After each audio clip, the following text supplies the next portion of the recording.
Mr. Rainwater, I have a question. Yes. Is it better to make up shit for your story or to pull and reference things from real life? I'm gonna go slightly outside of that line, and we'll get back into it. Go for it. And so, We're swerving. speaking of somebody who draws for a living, right? It has been suggested to me by a number of artists, a number of professional artists that I've spoken to, that you should reference from pictures what you're going to draw all the time, shamelessly. Trace if you have to, because it's I mean, not all the time for tracing, but it can help in certain situations. Anyway, point being, use reference from real life. You have the technology to do so, right? And it adds a realistic layer to what you're doing. It adds believability. And so, going back to the other part of that topic, right, talking about stories, right, I think that having stories that use elements from the world that we live in gives life in some amount of like livability to it, some amount of believability to it. For instance, I, kind of inspired by you, watched a number of Die Hard movies the last couple of nights. And something that I saw kind of running throughout the Die Hard movies is that they continuously, from movie to movie, will take elements of like what's going on in the world at the time of when the movie's being made to make it topical, right? And that topicality, if you will, for one, it adds humor to what's going on, because people can kind of like, oh, they're kind of spoofing off of this or that. Yeah. There are a lot of jokes aimed at journalists in Die Hard 2, right? There are a lot of jokes aimed at everybody in Die Hard 2. Die Hard 2 seems particularly satirical of the three, but they all have a little bit of that. But anyway, my point being, using topical, relatable aspects in a story is a way for people to kind of get into the story. It's another way of like window into the world, because it's like, oh, I see reflections of my life here, with Bruce Willis, right, in a car careening at 100 miles per hour. But I'm curious, Jow, what do you think in regards to that? Like, what's your take on that? I hate it. And you hate it. This is a unique situation, because I think for the first time in the 30-some-odd episodes of our podcast, this is the first time we have a disagreement between you and I. I was watching, I think it was Knocked Up, like a couple weeks ago. Okay. The Seth Rogen thing. And then I was watching This Is the End a couple of days ago. And there's a very common thing that happens in Seth Rogen movies, super bad, no matter what it is. He's constantly making referential jokes to things that exist in the real world.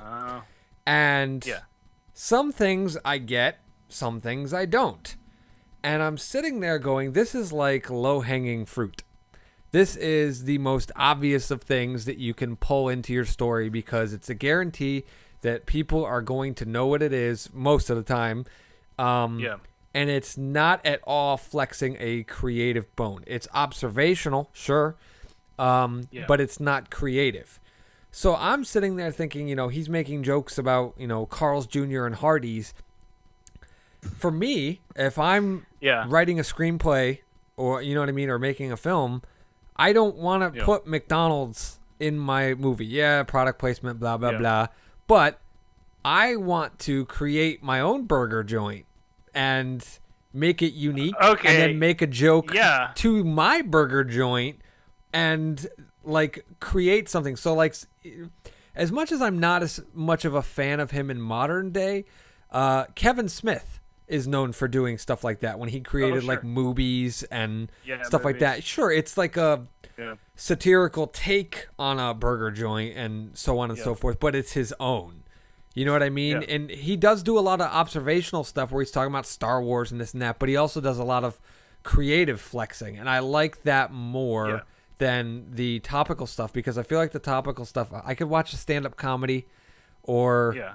you know what I mean, and in That's 20 years my interesting. son's not going to understand what's he's talking about, and I have to explain to him, oh, there was this restaurant called da da da da da, and that gets lost to time, and it's like, wouldn't For you rather sure. have your own self-contained thing? That's interesting because I feel like for me personally, there's a delicate line, right? Like there's definitely like a point at which it breaks, Yeah. and there's a point at which it works. So like the reason why it worked for me in Die Hard 2 is probably because of how much like the historical aspect of it. Okay. Like, yeah, it's outdated now. There's so many things in that movie that are outdated now where I'm like, yeah, this doesn't necessarily relate to my day and age. But what's really interesting are the things that still do relate to my day and age. And the things that kind of remind me of, you know, the late 80s, early 90s, where I go, oh, yeah, I remember that now.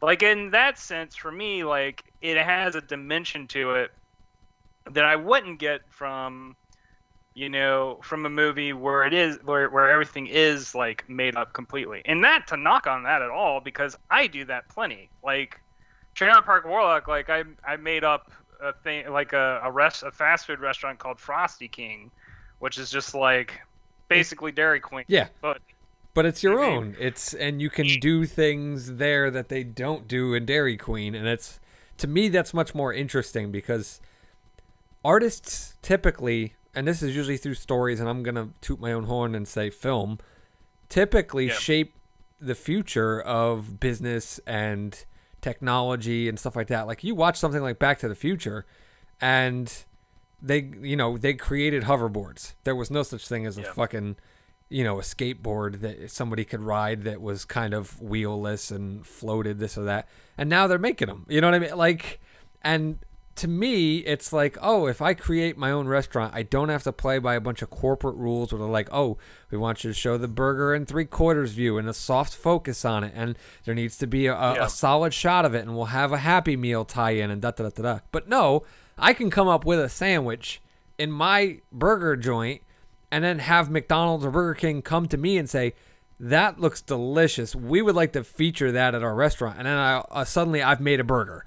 You know what I mean? Like, I would rather contribute rather than pull from, if that makes sense. That makes sense, because you can, what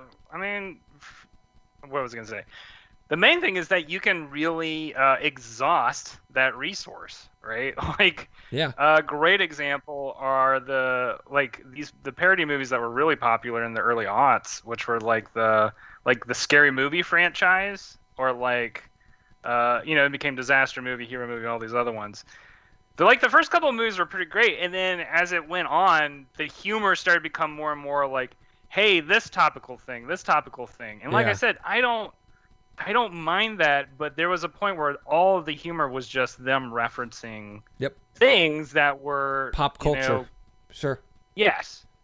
And those movies are probably unwatchable at this point. I would say so. And even if they were watchable, they're not funny. Yeah. Yeah. You could watch the first Scary Movie the day after you've shown someone Scream for the first time, and enough of it is funny because the jokes are self-contained to both Scream and the own story being told. Like, they were making fun of Carmen Electra being a porn star, or you know what I mean, or like doing like a Playboy shoot and having fake boobs and stuff like that. That's a joke that's kind of timeless because, I think, there's going to be a woman who gets fake boobs from now till the end of time. Right. So Instagram exists. Yeah. So, jokes like that still play. But like you said, the jokes that they're talking about, Charlie Sheen going crazy, but Tiger Blood and all this shit, that's out the window now. No one gives a shit anymore. No one, it's old news. So to me, that's not only low-hanging fruit, but it's just a prime example of someone utilizing art and storytelling to make a quick cash grab buck and run. And that's, I mean, granted, I understand it's a business. People got to feed families and keep roofs over their head and this and that. But to me, that's polluting. That's, you know what I'm saying? Like that to Yeah. me is what destroys the art stratosphere. It's one of the reasons why, and I think I've gone into this before and I'll go into it a million more times, I am not a fan of Blumhouse with their movies because they shovel out so much shit that it just pollutes the horror sphere. Like if you go on Hulu, there is like a whole collection of Blumhouse movies you've never fucking heard of. And they were made for like $10 and they turned a profit of like 67. And that's enough for, you know, to be a sustainable business model. And everybody's like, oh, Blumhouse knows what they're doing. Let's give them the Halloween franchise. Let's give them the Exorcism, the Exorcist franchise. And it's like, no, they don't know what they're doing artistically. Yeah, they're making movies that are financially successful, but if I had a fucking established brand franchise, I'm pretty sure if I could, you know, throw a dart at a target guess as to how much that money or that movie's going to bring in opening weekend and then cut it by half that and that's my budget and then just go, okay, that's what it's going to be, then of course you're going to be a success. But it doesn't mean you're going to be a creative success. And shit like that really bothers me. It really gets under my skin. I don't know why I get so upset by it. Maybe it's because I put art before business and that's why I'm poor and unsuccessful and all that stuff. But I'm more concerned with the legacy, the legend, what I'm contributing to world history culture. Does that make sense? Absolutely. That absolutely makes sense. And to a certain extent, I don't know, going back to sort of the initial topic of pulling from the world as reference, right? That doesn't have to be to your detriment. You know what I mean? It depends on how you use it. It depends on how you use the resource. So going back to my original analogy about like, yes, you need to use reference, you need to use resources when you're drawing, you know, like let's say a tank or something. Sure. At the same time, you're an artist, you can be imaginative and you can make little tweaks, right? Yep. Like let's say you want to make a tank that has like a, you know, some particular apparatus on it that's not on typical tanks, or like an extra rocket launcher, whatever. You have that freedom to add to that. And that's something that I like to see for sure. I like to see the ways that you can mutate form, you know what I mean, to make even things that are referential mutated in a way where it's different and new.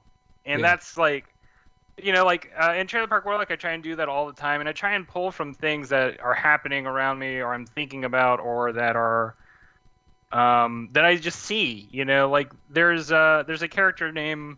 And it's weird too because sometimes there are things that happen where it's like kind of going back to last week's episode where it's not quite being beaten to the punch, but it happens almost synchronistically or synonymously, and I'm not even like aware. So like season 2, I wrote this character who had like basically a wildcat reserve in his backyard, and around the same time, fucking like what the hell is it called?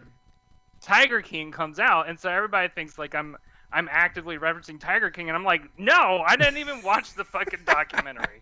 It just so happened, which happens a lot with me, where it's like my brain either through ESP or something. I'm not. That could be a legitimate episode topic in the future, but I have long convinced I have some kind of weird psychic ability sometimes because I feel like artists are in tune with some shit that's about to happen. I used to be able to do it all the time. I mean, granted, there's an episode of Community that's kind of based on this where Abed is able to predict what is going to happen based on his friends because he knows them as characters, and he's able to follow through their character line and understand what they would do in a situation, what it will lead to next, and so on and so forth. And I feel like that is a real life fucking thing that really does happen for artists. We have some kind of intuitive sixth sense to be able to see something and either understand it in a way that everyone else doesn't, or see a person and know them in a way that everyone else doesn't. Like, we're looking at their motivation differently, and we're trying to understand things about them. It's one of those reasons why I have such a hard time assigning myself to one side of politics, is because I'm fully aware that both sides think that they're the good guy. And you know what I mean? Like, nobody's really mustache twirling. It doesn't matter which side you take. I really don't think either side believes that they are the mustache twirler. They believe they're doing the good thing. A lot of the times, a lot of the conflicts come out of misperceptions between two different sides, or, you know, even more than two sides, right? Right. Because there are often times plenty of people who also similarly are not like, you know, not in a bipolar situation politically. They're just like some schmuck. Yeah. Who, you know, is just trying to figure out the world like everybody else. Right. And so, anyway, to get back on topic a little bit, right? Yeah. That was my fault. I put us on the tangent right there. No, we could spend forever there, but True. That isn't really. I mean, I guess once again, politics do come into. That's another aspect of real world coming into art, right? Where going back to Die Hard, I watched the Die Hard movies, and I'm kind of like curious, like, about what are the political affiliations of the screenwriter, right? Because there seems. It's really interesting because it's sort of like to me it seems middle of the road, sort of like this person who wrote this script is kind of looking from everybody's perspective about these events that are taking place in the movie, and then crafting jokes based on that, crafting scenarios to pull tension out of that. So like Die Hard 3, right, plays into a lot of issues of race relations. Yep. And it's not just like one-sided, it's like multiple perspectives, right, are given between both Bruce Willis and Samuel L. Jackson. So like you get kind of what I appreciate about it is you get kind of a complete picture of all the characters instead of just like one forced perspective, basically. And that's one of the reasons why I love Die Hard 3 just as much as I like Die Hard 1. That movie does it, like when you're talking about the race relation things, it makes very solid points about, you know, police brutality and all that kind of stuff. But then Bruce Willis kind of rebalances it out, and you know what I mean? He's like, this terrorist guy doesn't give a shit about race, even if you do. And like that that side represents a different perspective that some of us don't normally kind of think about. And what's most important is that like you said, the screenplay doesn't cast judgment on either one of those. And that to me is what representation is supposed to be when you're making a film. That is what. Yeah, I personally find that the mark of good storytelling is allowing the viewer to make a decision on what they think about everything. Yeah. And like another example is a movie that both you and me watched recently, sort of disconnected from each other, but you kind of started it, which was Speed. Love it. Love it. It's a great movie. There's a kind of a little joke that happens when everybody's on the bus and you have that character played by the guy who's like Ferris Bueller. He's the best friend. Yeah, his friend. Yeah, he's like, they're talking about the cops, and he's like, hey, you know, like, the cops are always there for us and always doing the right thing. And then there's like the other side of the bus is just like people of color, a woman, they're all staring at him like, are you for real? And it's like stuff like that is so like it's interesting. And this is going back to my point, is it's interesting to see stuff like that from the 90s, because it kind of gives you a perspective of like, oh, a lot of things have not changed. Correct. You know what I mean? Yes. I was watching West Wing a couple weeks ago, and there was like all these talks about global warming, and I'm just like, this is a problem that we're still hammering on today. This was the early 90s that they were putting stuff like this into TV shows and movies. So, I mean, yes, it's good for that thing where you can look back at it. And I think it was like you kind of originally said, there is a fine line. And I think the big takeaway is if it's a worldly thing that can be timeless. Like politics are always going to be timeless. There's always going to be two sides at least to almost every single story. There'll be like a rebellious side and a more conservative side and this and that. And yes, you can play upon that. I'm more, I guess I'm more against what's like pop culture-y, like what's a fashion or a fad. Yeah. That to me, when you're when you're putting stuff like that into movies, even so, we talked about how the first Scary Movie was like pretty watchable. The Was Up thing that they did was a reference to a Budweiser commercial, was it not? And right. I don't know if That's not gonna hold. But see, that's the thing though. The execution of it wasn't so terrible that I would say it wouldn't hold up today, because the characters are high when they're doing that. And, you know, they kind of take it to the next level by making the mask change into the tongue thing. And it's just kind of fun, I guess. That's true. The way they play it is fun. But that is the referential moment that happens in that movie. And it was probably one of the biggest referential, or the biggest moments, like people were remembering that moment from the movie. Some people you could even ask, and they would tell you that's where that came from. And like Budweiser probably stole it from Scary Movie when it was vice versa, you know? Yeah.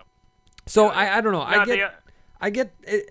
Most of the time though, I feel like there's a lot of amateur artists, and I include myself in that group, who are so quick to jump on the let's reference everything going on around us directly. Let's not vague it or alter it or anything like that and make it some kind of creative, unique thing. Personally, I like to make it vague, because that's where the creativity comes from. Is how can you reference something without actually saying it? Yes. Because then that allows audience participation in a more in a less abstract way, or in a more direct way, I should say.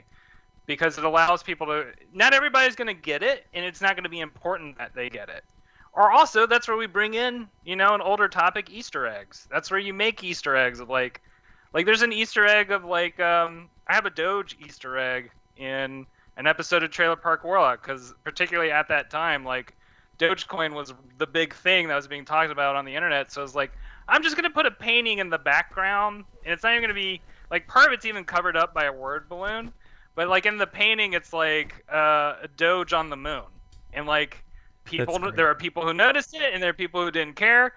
Doesn't matter, right? So long as the people who did notice it, they got their kicks out of it, and then everybody else goes along their happy way, and they don't have to be confronted by it, basically. Yeah. And so that's kind of that is when we get into talking about walking that fine line of what is too far. And a lot of times what is too far is when it is you're throwing it in people's faces, where it's hey, you remember this thing, you remember this thing, you remember this thing. Kind of like referencing a celebrity death as the opening line of your teen comedy movie.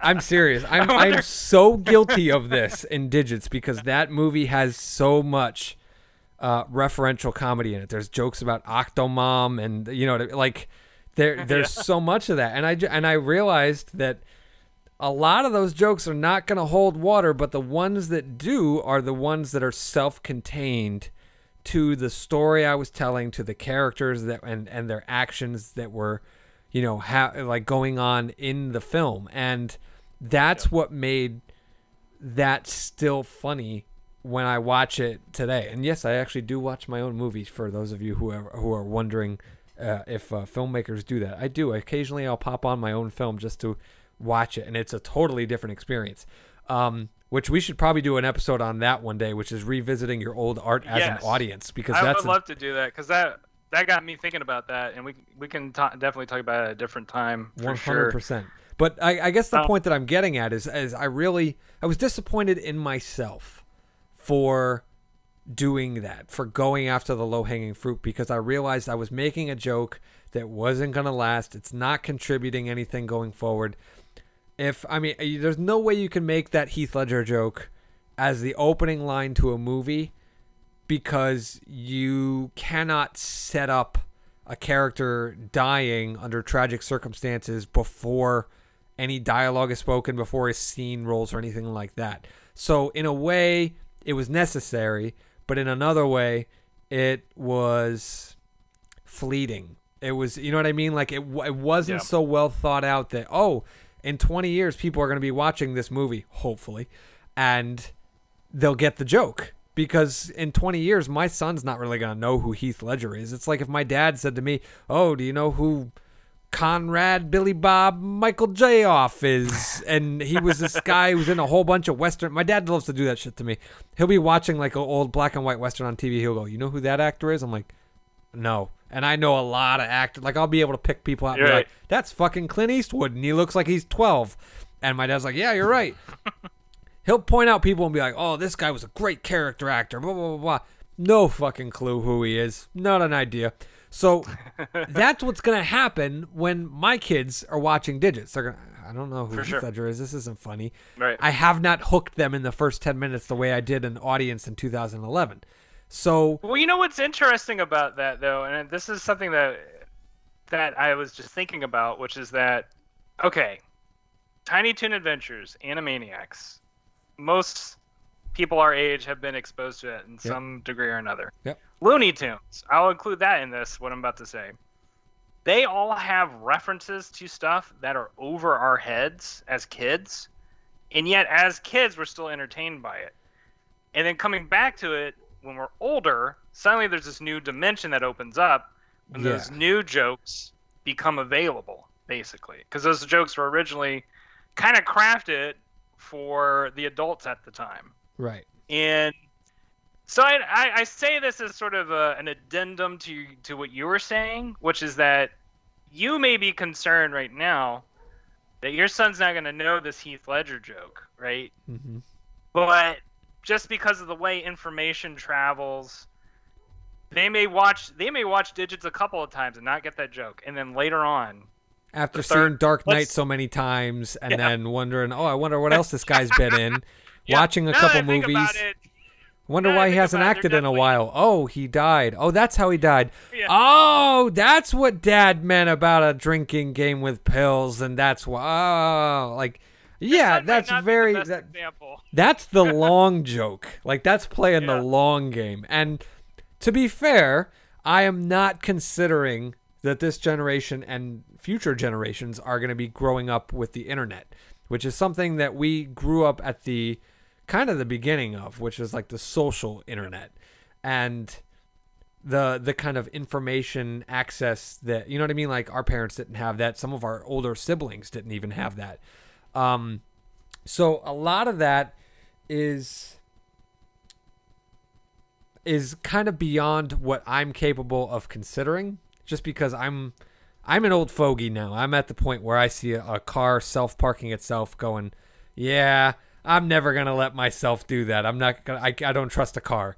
And my dad is currently at the point where he's like, yeah, I don't want to let the blender do it itself. I'd rather push the button. Right. And I get it. Like, there's a chance that I'm entirely wrong about this whole referential thing, where maybe they will get it because they're so culturally informed, because kids today are so in tune with pop culture and this and that, you know what I mean? Things do come back around. Things like fads and fashion and so on and so forth. And this comes back to an earlier topic that we have discussed, where it is like speaking on memes, speaking on derivative work, right? Yep. And this, I don't think we have enough information right now to really be able to scope it out in the next, 5 to 10 years, what the future of art is going to be like. But if we just took like the last 5 years, there is more and more of a fascination with constantly referring to the entire cultural landscape all at once, all the time. Yep. Because that is a way to like keep. It's a way of connecting with the audience. It's a way of. There's so much humor that is ironic, or not necessarily ironically, but oddly enough, as much as I was just complaining about, like the scary movies or whatever. There is so much that is like propped up by how current it is. Yeah. And like, I don't know if it's going to stay that way. I have no clue. I personally prefer stories that aren't that glued onto contemporary, or not necessarily contemporary, but like in the minute reference kind of stuff. I kind of want to have a little distance to like what's going on when I'm enjoying a story. Like I want to have a little bit of distance to like my current year, enough that I can like, just kind of reflect. And I mean, right now I'm having to do that by watching movies from 2, 3, 4, 5 decades ago. That's definitely for me like becoming more and more kind of a respite from modernity, is like watching movies from the 50s, watching movies from the 70s. I love 70s movies because they're so different from like a lot of other cinema, and a lot of it is extremely original in terms of like points of view that are taking, like a lot of anti-heroes that you don't typically see like in modern culture, not in the same way anyway. A lot of like very original kind of endings. So like, anyway, my whole point about that is, for me personally, I definitely want to take a break from modernity. I want to take a break from like all of the escapism factor. Absolutely. I don't need to think about, the price of AMC stock every second, or Dogecoin, right? Or like whatever meme is going around, I don't need it in my face all the time. Right.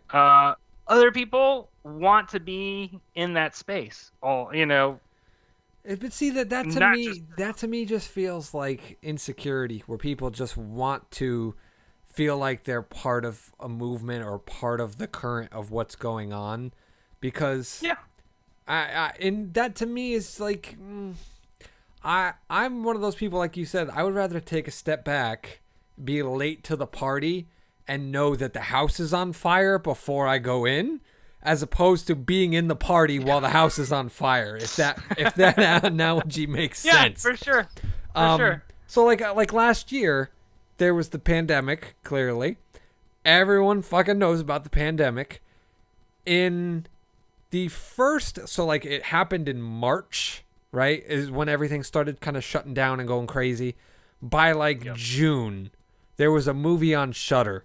That was a horror movie that took place over a Zoom call. And it was because everybody was stuck in, and they were even referenced the pandemic that was going on. And it was kind of novel because, oh wow, this is big enough that it was referenced in a movie, and look at how fast they made this movie, and da-da-da-da-da. And now, if you put out a pandemic movie, and it's for anyone listening in the future, it is currently July 2021, where we are just now starting to kind of exit the pandemic. I don't know if I've stopped paying attention, to be honest with you. Most people aren't wearing masks anymore. We're all mostly vaccinated. But the point is, I think we're all kind of sick of it. Not so much doing it or living it. The mask thing is going to be a debate. The vaccination thing is going to be a debate, yada, yada. But talking about it and living it in the mindset of this terrible occurrence that's happened, we're all kind of fucking done. It doesn't matter where you. I was curious, how many decades do you think will have to go by before like studios or artists or whoever will be ready to like make a pandemic, like a COVID pandemic story? And that's the thing, is just the other day, I was realizing I have a bunch of horror short stories that I had written that I wanted to make as short horror films, but they're all, oddly enough, singularly contained in one house. And I thought, wow, I could make an anthology horror film about a bunch of people stuck in their houses on Halloween night because of the pandemic. And that would work. Like, that works to serve that story. So I could have oddly enough, one of them is Terror House, where a person wakes up and a haunt has taken over their house while they were asleep. They were woke up and they were drugged, and all of a sudden they have to navigate their own house. It's now a house of horrors. There's another one where a girl is babysitting her little sister, and the little sister snuck out to go on a date, and it turned out the guy was a vampire, and the guy's trying to get into the house because he wants to finish off the little sister. Like, I have these little horror stories, and man, they'd be fucking perfect to lock everybody in the house, slap it as a pandemic Halloween horror anthology movie, and it works. But I have no interest in trying to do it because I feel like everybody, it doesn't matter how great I could make it. Like, those short stories probably sound fun to a lot of people. They sound sure as shit fun to me. But I feel like if I put that out, everyone would be like, no, we don't, I can't see this right now. Like, it's got to be the film itself, the work of art also has to be a product of its time. And this time right now, no one wants that. Does that make sense? Yeah, I mean, if Netflix documentary, like the popularity of next Netflix documentaries in 2020 were any indication, people were really into serial killers and sociopaths at that time. So, like, I don't know what that says. I think we were all just ready to kill each other because we had all like cabin fever. And it was just like, and not to mention we were all cooped up on the internet. Not at home, cooped up on the internet, which was bad enough to begin with.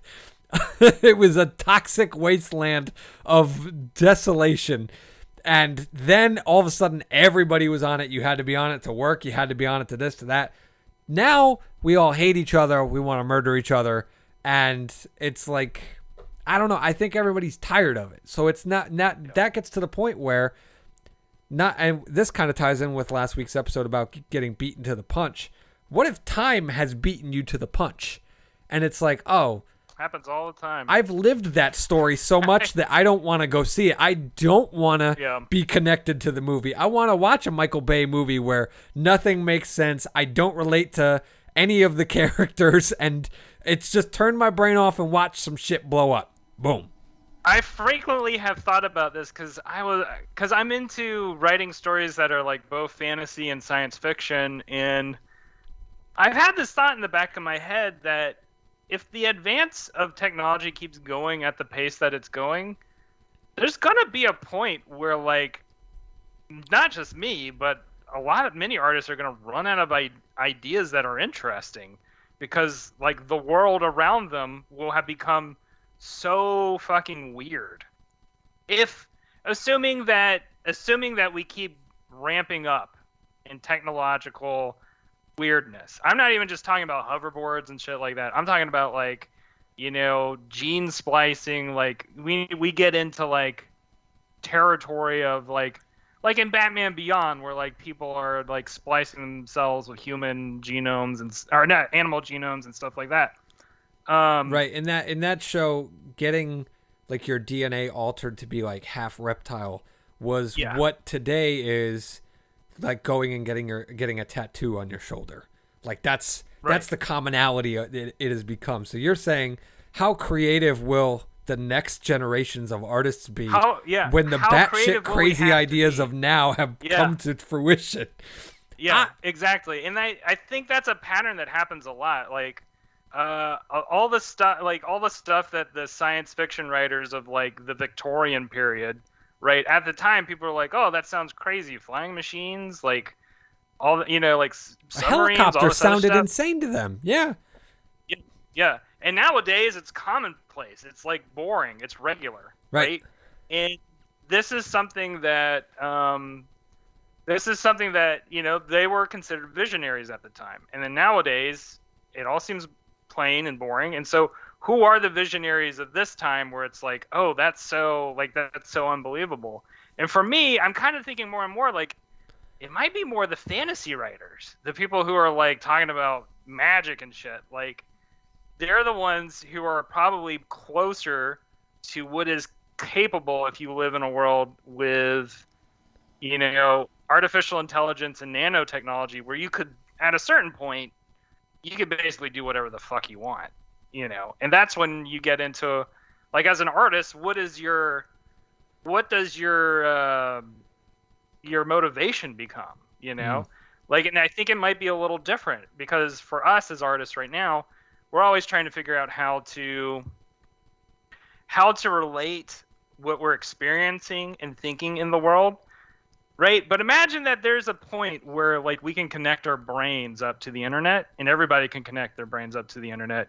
Suddenly that mode of communication that we would do as artists is totally different, because now we can just directly get into each other's heads and just like, hey, let me just literally let you feel what I'm feeling. Yeah. Suddenly, like, you know, I hope not to say this as like some kind of like poo-poo on every single thing that we try and talk about doing, but nevertheless, it kind of makes those outmoded forms of expression to a certain extent, where I don't have to draw a comic if I can just imagine it in your head. You know what I mean? And if I can just imagine. I've had similar musings where I've thought to myself, man, one day there's going to be a technology where I can plug something into my brain, close my eyes, imagine my movie, and they will like capture it, and then I won't have to like get actors or funding or like like yeah. I can just watch the movie in my head, record it, and then share it, and that'll be the end of it. And then it really becomes, you know, how are you? There's no collaboration anymore, and do you know what I'm saying? Like then that changes things, because it's like, oh, it does. You're connecting better with your vision, but you're also not connecting with people. Like there's no additive like from another person. You wouldn't be connecting with people in the same way, I think. Now we're really going off the rails, but I like this subject a lot. Why not? I think it would be more like memes are today, where it's like you put onto the internet a dream you had last night, and then somebody else looks at your dream and is like, they add their elements to it because maybe they had a similar dream, you know. And that's actually like that in itself is kind of interesting, because we have ideas of dream interpretation because people individually have dreams that other people have that are enough of a similarity to each other.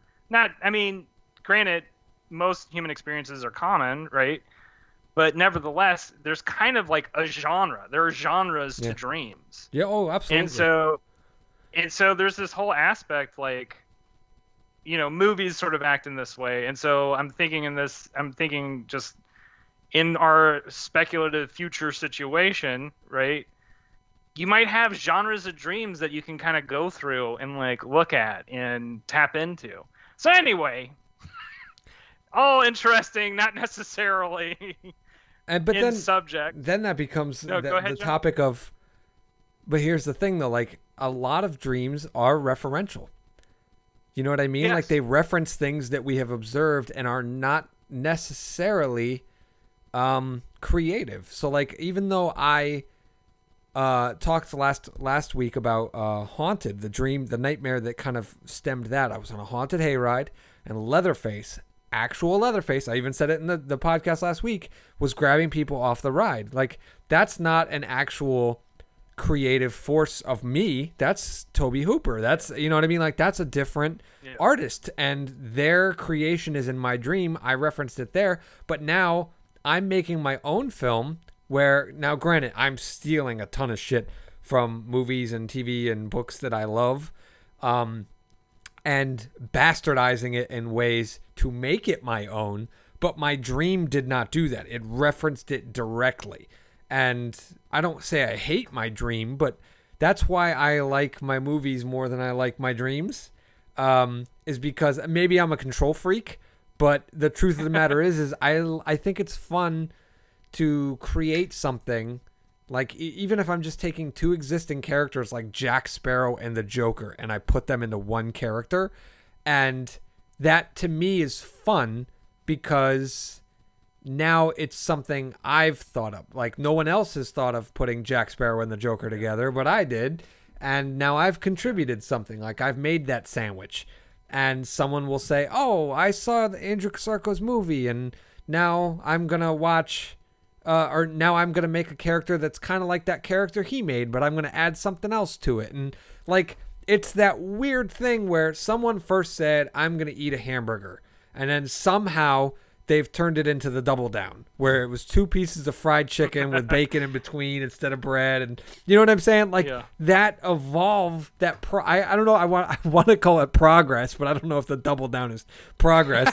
It's a mutation, right? Yes. Because you have other mutations with the hamburger where it's like, we want to make a carb-free hamburger. What are we gonna do? Lettuce. The entirely plant-based hamburger, where it's like, but the Beyond Meat stuff. You know what I mean? Like that shit's crazy. Like who the fuck? If you had told a caveman, hey, we're gonna take some flour and some yeast and we're gonna put it in this thing called an oven and we're gonna make it really hot and it's gonna make this poofy thing and we're gonna cut the poofy thing up and we're gonna kill this cow and we're going to grind up its insides and do the same thing and then stick it between the 2 poofy things and eat it. He'd look at you weird and go, I mean, I'll try it. But then if I told you, hey, you know what? You know that meat thing that we've been doing? Yeah. We're going to do it, but we're not going to do a cow. We're going to do it with plants. He'd probably be like, oh, that's cool, but we're going to make it taste like the cow. And then they're going to be like, what the fuck? Like, what's going on? There's a weird craziness that comes of the artist's contribution. And that's what I think this really comes down to, this discussion of the referential is the slick salesman just pointing out something you already know about, you're already mostly aware of. You could probably get it in anything, any movie, any corner store, whatever it may be, whatever the thing is that's being referenced. But an artist has created something. And that, to me, is the pursuit of art. Is it not? Is it not to create and not... I mean, granted, as artists, we observe. It's like we can't help it. There's like that extra... I want to call it a chromosome, but I know that's not the right wordage. But it's like an extra ability that it's a superpower we have to observe things and note them, understand them, like I said before, in ways that other people can't. But then we can dictate them back better than we can express ourselves directly, which is weird because it's almost like an artist cannot be referential in terms of things. They have to regurgitate it in their own way so that people understand it. That, to me, is what art is about. That's why we art. That's how we art. That is art to me, is to be creative and not directly, do something as is. Now, I understand exactly what you were saying about references to shape and kind of mold the art, right? Like I when I'm going to be doing the Haunted teaser poster, I already know in my mind what I want to do. I'm already the 1978, 1979, boy, the horror people are going to kill me today. The original Halloween is a poster of a pumpkin. And I was looking at that poster and I was like, okay, that's their teaser poster. I want to do something like that. So it's got to have something pumpkin-y on it. But how can I do this different? And I thought about it. I think I've been thinking about this for years now. And just the other day, I was able to kind of tweak the idea of what I wanted to do. And then I started Googling reference photos so that I can get an idea on how the angle is going to work. Like we were talking about with like the lifestyle drawing in one of the last podcasts. I could not find the look that I was looking for in my head. So I have to recreate that, take a photo of myself doing the gesture, and then I have to create from that. And I understand that that is necessary, but to me, it's like, oh, so I'm going to spoil it right now. Fuck it. The poster, right? So the original Halloween poster is a picture of a pumpkin, and it's got the jack-o'-lantern face cut into it, right? And it's got a knife, and it's got the hand holding the knife, and it kind of cuts into the shape of the pumpkin from a profile view. And a lot of other posters that have jack-o'-lanterns on them have the jack-o'-lantern straight on. Everything's looking straight forward into the viewer, and that to me was boring. And so I didn't want to do a profile. I didn't want to do straight on. So I thought to myself, how do I do this better? Well, 3/4 view. But there's a little bit, if you're an artist, you understand that there are different 3/4 view. There's the 1 o'clock, 4 o'clock, 7 o'clock and 11 o'clock or 10 o'clock. And it occurred to me, I want to convey the meaning of the film through my poster, right? That's the idea of art, is to convey ideas. So haunted, obviously, there's a level of paranoia that comes from that word. You know what I mean? Like, you're haunted, you're scared, you're blah, blah, blah, blah. So the idea that I have is that in 3/4 view, I'm going to have a jack-o'-lantern face that I have not designed yet, which is still killing me. But it's going to be looking over its shoulder. Now, pumpkins don't have shoulders, but it's going to be looking back in 3/4 view. So I tried looking up to find that, and I couldn't find that online. So I have to do that myself, figure out how that's going to work on a pumpkin, and go from there. So already, by not finding reference points, I already feel like I'm onto something creative and unique. But what did I do? I drew from an inspiration of that original poster, and then I'm going to be taking a picture of myself in the pose of a jack-o'-lantern face that I'm going to be doing, and draw from there, so that it, like you said, it's believable. It works mainly so the audience understands what it's supposed to be. Does that make sense? Am I going too far on a rant now? You look like a deer in the headlights. No, I'm the last thing that I was thinking about, and I'll get to it in a second. But to your question, now I definitely get what you're trying to say in terms of you want to reference the Halloween poster in the sense that you want audiences to acknowledge what you know. Like, it's like an eye wink kind of thing, like an homage. Hey, yeah, which I think is often the point of homages, is to be like, hey, are you hip with this thing that I'm hip with? Basically, are we on the same level? Yeah, it's a way of, it's kind of like a invisible handshake, so to speak, between audience and artist, right? The other thing that I was thinking about was that, so something that I think with art is that I know that we've talked about this before in terms of talking about the concept of originality, right? And where the idea of like original ideas come from, and all that stuff. Yeah.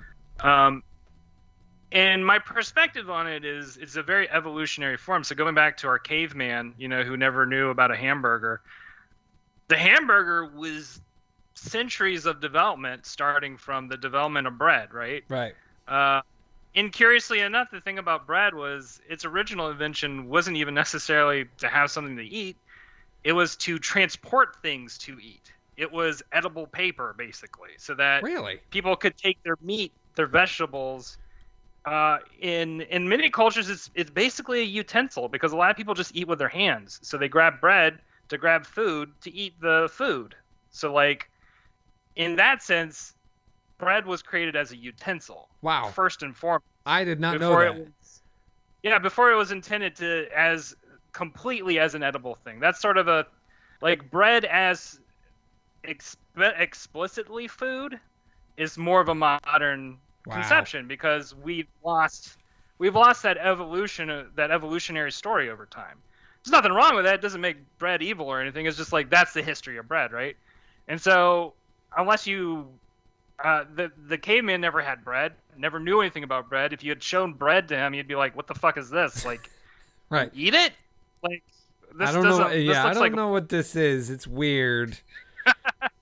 But that's how it evolved, right? And so over time, the hamburger came about because somebody was like, well, hey, why don't we put this specific combination of things, slice it in this way, and we can, transport our food in this way? Because that was the whole point of the hamburger, right? Is you have transportable food, which it's odd to think about, but was like an innovation at the time. Yeah. It hadn't really been thought about, because not as many, I mean, that's something that comes out of like agricultural